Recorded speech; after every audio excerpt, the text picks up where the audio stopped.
Hello friends, क्या हाल आप सभी के।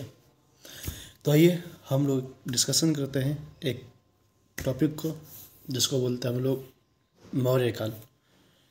तो मौर्य काल में मैं थोड़ा आगे से चर्चा करूँगा क्योंकि ऑलरेडी मैं उसका रिवीजन कर लिया था, लेकिन वो उसका टॉपिक आपको दे दिया जाएगा। तो केंद्रीय प्रशासन के बारे में हम लोग बात करते हैं। तो जो प्रशासन का सर्वोच्च अधिकारी होता था राजा होता था, और कौटिल्य ने अपने राज्य के 7 अंग बताए, जो कि उसमें राजा को केंद्र में रखा रखा है। राजा, अमात्य, जनपद, दुर्ग, मित्र, कोष और बल। राजा की सहायता देने के लिए मंत्री परिषद भी होती थी। मित्रन नामक एक विशेष परिषद का भी उल्लेख कौटिल्य करता है। इसके साथ विश्वास पात्र अंग होते हैं। अर्थशास्त्र में बड़ी संख्या में अधिकारियों का उल्लेख मिलता है। इन्हें अमात्य या महामात्र भी कहा जाता है। शीर्ष अधिकारियों को तीर्थ भी कहा जाता था। इसमें जो जैसे में समाहर्ता का निर्धारण करने वाला और सन्निधाता मतलब कोषाध्यक्ष होता था। बड़ी संख्या में आर्थिक गतिविधियों को नियंत्रित करने वाले अध्यक्षों का भी उल्लेख मिलता है। इसमें 27 अध्यक्ष का उल्लेख करता है कौटिल्य द्वारा, जैसे कि सीताध्यक्ष कृषि विभाग का प्रमुख, अकाराध्यक्ष खनन विभाग का प्रमुख, लक्षणाध्यक्ष धातु की गुणवत्ता की जांच करने वाला। प्राचीन भारत में सर्वाधिक अधिकारी का उल्लेख मौर्यकालीन में ही मिलता है। इन्हें नगद वेतन दिया जाता था। अर्थशास्त्र में बड़ी संख्या में करों का उल्लेख है। राज्य की आय का महत्वपूर्ण स्रोत माना जाता था भू राजस्व। भू राजस्व को ही भाग कहा जाता था, जो कि 1/4 से 1/6 के बीच होता था। प्रणय आयात कर होता था। सेना के अश्वरोही, रथ, पदाति एवं हस्ती रेखा को कौटिल्य ने चतुरंग बल कहा था। और मेगास्थनीज सेना के 6 अंगों का उल्लेख करता है, जिसका प्रशासन 6 समितियों द्वारा संचालित होता था, जिसमें नौसेना और रसद विभाग। रसद विभाग का मतलब था कि कोई सप्लाई करने वाला का उल्लेख मिलता है मेगास्थनीज द्वारा। गुप्तचर विभाग के प्रमुख को महामर्त सर्प कहते थे। कौटिल्य ने गुप्तचर को गूढ़ पुरुष कहा है। 2 प्रकार के गुप्तचरों का उल्लेख किया है, संस्था और संचार। जो संस्था थी एक स्थान पर रहकर काम करती थी, और जो संचार थी वो गतिशील रहते थे। अर्थशास्त्र में दीवानी मामलों के लिए धर्म स्थलीय या फौजदारी मामलों के लिए कंटक शोधन नामक न्यायालय का उल्लेख मिलता है। अलग अलग अपराधों के अलग अलग दंड का भी उल्लेख। प्रशासनिक विभाजन में हम लोग देखते हैं केंद्रीय प्रशासन पढ़ने और प्रांत प्रशासकीय विभाजन। तो केंद्र में प्रांत, जिसको हम लोग चक्र बोलते थे, फिर उसके बाद प्रांत, फिर मंडल, फिर जिला, फिर स्थानीय इत्यादि। मेगास्थनीज ने पाटलिपुत्र के नगर नियोजन और कौटिल्य के नगर जनगणना विभाग का भी उल्लेख किया है। अब देखते हैं मौर्य युगीन समाज। वर्ण व्यवस्था के विभिन्न वर्गों के बीच भेदभाव, जाति प्रथा, छुआछूत, परिवार प्रथा, आश्रम व्यवस्था, संस्कार, महिलाओं की दशा इत्यादि पूर्ववर्ती काल की तरह ही थी। कौटिल्य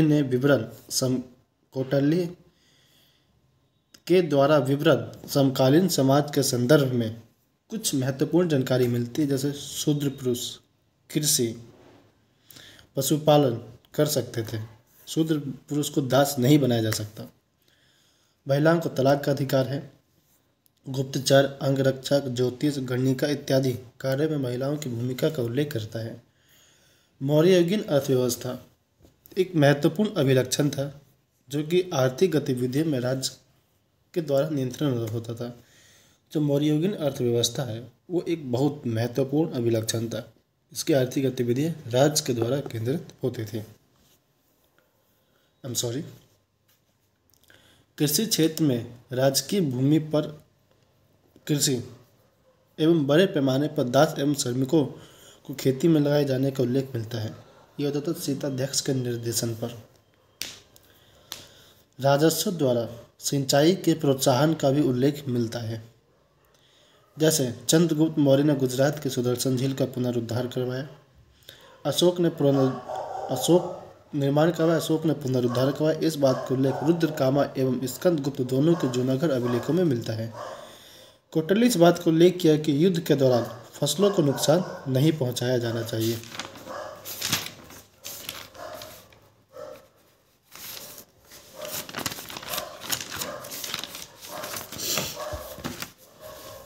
शिल्प, बड़ी संख्या में शिल्प का उल्लेख मिलता है। शिल्प के संगठनों को गिल्ड श्रेणी कहते हैं। न्यायालय के प्रमुख को महाश्रेष्ठी कहा जाता है। उदाहरण, वस्त्र को सूती वस्त्र, श्रम को रेशमी वस्त्र, कौशल को भी रेशमी वस्त्र। व्यापार, आंतरिक एवं बाह्य व्यापार का प्रचलन। आंतरिक व्यापार में उत्तरपथ एवं दक्षिणपथ नामक व्यापारी का उल्लेख मिलता है। बाह्य व्यापार मुख्यतः पश्चिम एवं मध्य एशिया यानी यूनानी राज्य, मिस्र, दक्षिण पूर्व एशिया राज्य के साथ व्यापार का उल्लेख मिलता है। बंदरगाह पूर्ववर्ती काल की ही तरह थे। व्यापारियों के संगठन को निगम तथा कारवा व्यापारी के संगठन को सार्थवा कहते थे। आज सिक्के का प्रचलन, चांदी एवं सिक्के, तांबे के सिक्के,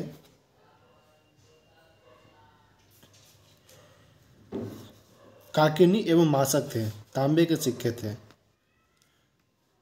सिक्के पर मोर, पर्वत, अर्धचंद्र आदि की आकृतियां बनी होती थी। बड़ी बुद्ध काल की तरह इस काल में भी शहरों का विकास जारी था। अब देखते हैं मौर्य युगीन स्थापत्य कला। स्थापत्य कला दो खंड में, मौर्य कला को दो खंड में बांट कर पढ़ते, एक स्थापत्य कला और मूर्ति कला। स्थापत्य कला में 4 उपभाग हैं: स्तंभ, स्तूप, विहार, अन्य। तो पहले हम लोग देखते हैं स्तंभ। स्तंभ लेख, यह स्तंभ लेख कला क्षेत्र में मौर्य काल की एक महत्वपूर्ण विशेषता है। स्तंभों का निर्माण मौर्य काल में 2 प्रकार के स्तंभ के साक्ष्य मिलते हैं। स्मारक स्तंभ लेख, कला के दृष्टिकोण से स्मारक स्तंभ विशेष महत्व रखता है। इन स्मारक अभिलेख के साक्ष्य से सांची के साक्ष्य का आधार निम्नलिखित स्थानों से मिलते हैं, जैसे सांची, सारनाथ, कौशाम्बी, रामपुरवा इत्यादि स्थल से। एकात्मक पत्थर द्वारा निर्मित स्तंभ शीर्ष पर एक चौकी बनी होती है। इस चौकी में उन्हें कमल की आकृति, जैसे अवंगमुखी कमल कहते हैं। चौकी के ऊपर पशुओं की मूर्ति मिलती है। एकात्मक स्तंभ चौड़ाई नीचे की तरफ अधिक, ऊपर की बहुत कम होती चली गई है। यह लाल बलुआ पत्थर द्वारा निर्मित होता था। इसे चमकीली पॉलिश की गई है। महत्व क्या है, जो स्मारक स्तंभ है के साथ साथ मूर्तिकला एवं चमकीली पॉलिश के कारण रसायन विज्ञान के दृष्टिकोण से भी महत्वपूर्ण माना गया है। राजनीति दृष्टिकोण से भी इसका विशेष महत्व रखती है। अशोक की नीतियाँ, उसका व्यक्तित्व, अधीनस्थ भूभाग इत्यादि को समझने का महत्वपूर्ण स्रोत है। स्तूप, इसका संबंध मुख्यतः बौद्ध धर्म से है। स्तूप निर्माण अंतिम संस्कार के युग से हुआ। स्तूप एक अर्ध गोलाकार ढांचा जिसमें बौद्ध एवं महत्वपूर्ण बौद्ध भिक्षुओं के अवशेषों के प्रयोग में लाई गई वस्तुओं इत्यादि को केंद्र में रखकर निर्मित किया गया था। स्तूप के मुख्यतः 4 प्रकार: शारीरिक अवशेष, प्राभौमिक उपभोग में लाई गई वस्तु, उद्देश्य का महत्वपूर्ण स्थल, संकल्पित या पूजार्थक पूजा के उद्देश्य से। विशेषता स्तूप की, स्तूप स्थापत्य के विकास में स्तूप का महत्वपूर्ण क्या योगदान है। वैदिक साहित्य में स्तूप शब्द का उल्लेख मिलता है। माना जाता है कि महापुरुषों के अंतिम संस्कार के पश्चात कलश में अवशेषों यानी शरीर, जो भी शरीर के अवशेष बच जाते हैं को रखकर मिट्टी से ढक दिया जाता था। संभवतः इससे ही स्तूप निर्माण की प्रेरणा मिली होगी।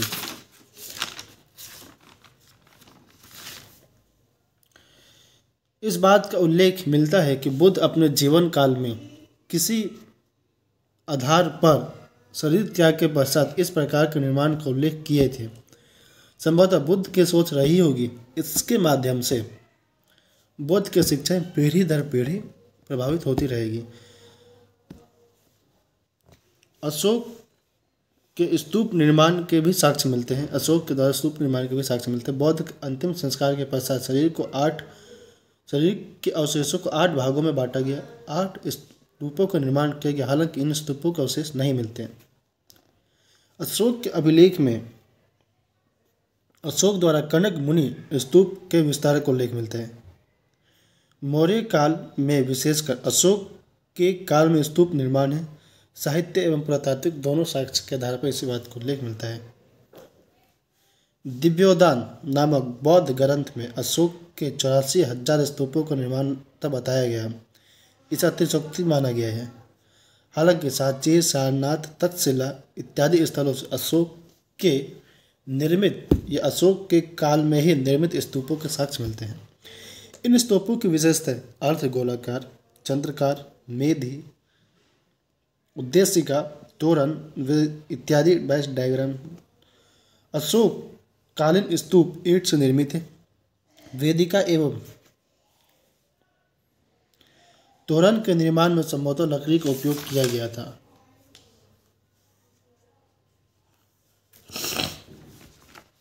बिहार भिक्षुओं के रहने के स्थल को बिहार कहते हैं। प्रारंभ में जैन बौद्ध धर्म के बिहारों को महत्व दिया गया। आगे चलकर ब्राह्मण ग्रंथ में को भी 2 प्रकार के बिहारों के साक्ष्य मिलते हैं। संरचनात्मक बिहार, जो लकड़ी, ईंट, पत्थर इत्यादि से निर्मित किया हुआ, और गुफा बिहार, यानी पहाड़ों को काटकर निर्मित बिहार किया गया। मौर्य काल के बिहार अशोक द्वारा बराबर की पहाड़ियों में निर्मित बिहार जैसे विश्व झोपड़ी, कर्ण चौपाल, सुदामा, ये सब बिहार के नाम हैं। दशरथ बराबर की पहाड़ियों में लोमेश ऋषि को दिया गया बिहार का निर्माण।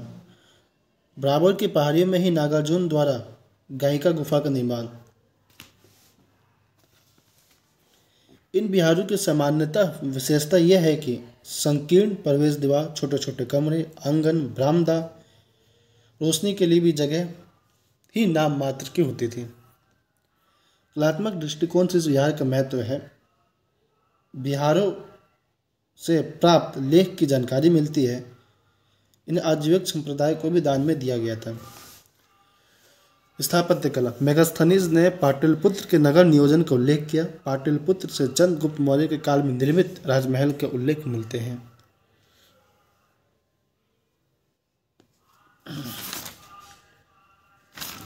मूर्ति कला को 2 भागों में विभाजित करके अध्ययन करने। एक राजकीय मूर्तियाँ, एक आम लोगों से संबंधित मूर्ति जिसे हम लोग बोलते हैं लोक कला मूर्तियाँ। तो पहला देखते हैं, राजकीय मूर्तियों के साक्ष्य अशोक के स्तंभ एवं अभिलेख से प्राप्त होते हैं। जैसे सारनाथ के स्तंभ सिर से सिंह, अन्य पशुओं की मूर्तियाँ, सांची के स्तंभ से सिंह की मूर्तियाँ, रामपुरवा में बैल की मूर्तियाँ, धौली के अभिलेख में हाथी की मूर्तियाँ। ये मूर्तियाँ मुख्यतः पत्थर निर्मित हैं। मूर्तियों में शारीरिक अनुपात को विशेष ध्यान में रखा गया है। ये मूर्तियाँ पवित्र भी हैं। इन मूर्तियों के निर्माण में पीछे संभवतः राज्य का उद्देश्य था। लोग शासक के आदेशों एवं विचारों को पढ़ें। मौर्यकालीन मूर्तियों के क्षेत्र में लोक कला के भी एग्जाम्पल मिलते हैं। इनमें प्रमुख हैं यक्ष एवं यक्षिणी की मूर्तियाँ। इन मूर्तियों का नगर के देवी एवं देवताओं के साथ सम्मान दिया जाता था, तो इन्हें समृद्धि का प्रतीक माना जाता है। बौद्ध धर्म, जैन धर्म, ब्राह्मण धर्म, सभी धर्मों के लोगों में इनका सम्मान करते थे। कलात्मक दृष्टिकोण से तो वैसे ये पत्थर से निर्मित मूर्तियाँ हैं। इनका शारीरिक अनुपात, सौंदर्य, अनुकरण को विशेष ध्यान में रखा गया है। एक उदाहरण में मथुरा से मणिभद्र नामक यक्षिणी की मूर्तियाँ, विदिशा से यक्षिणी की मूर्तियाँ, पटना से चबर धारिणी यक्षिणी की मूर्तियाँ। हम लोग मिलेंगे एक न्यू सेशन में कल। जब तक के लिए जय हिंद, जय भारत, धन्यवाद।